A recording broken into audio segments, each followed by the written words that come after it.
আসসালামু আলাইকুম, সবাই কেমন আছেন? আশা করি সবাই ভালো আছেন। ইনশাআল্লাহ আপনার দোয়া আমি ভালো আছি। তো গাইস, আজকে ফাইনালি আমরা ঈদ উপলক্ষে চলে আসলাম অভয়পুরী আস্থা পার্কে। তো এখানে আসলাম আমার ছোট্ট কিউট বিবিকে দিয়ে। এটা আমার দুনিয়া। তো একে নিয়ে ঘুরতে আসলাম অভয়পুরী আস্থা পার্কে, কারণ তার নানির বাড়ি হলো দিল্লি। তো এত দূর যাওয়া তো আর সম্ভব না, তাই তার মনে সান্ত্বনা দেওয়ার জন্য আস্থা পার্কে বেড়াতে আসলাম।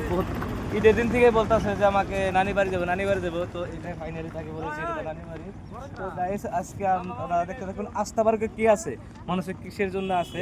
তো আমি আজকে নতুন ফার্স্ট টাইম, তো আপনাদেরকে দেখানোর জন্য চেষ্টা করবো ইনশাল্লাহ।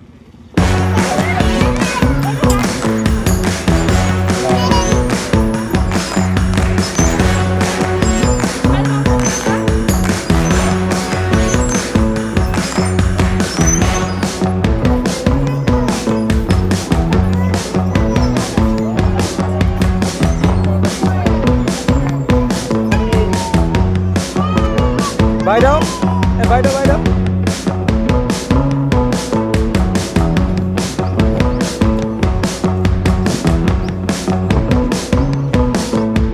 না, bisa bisa. Oke. Halo.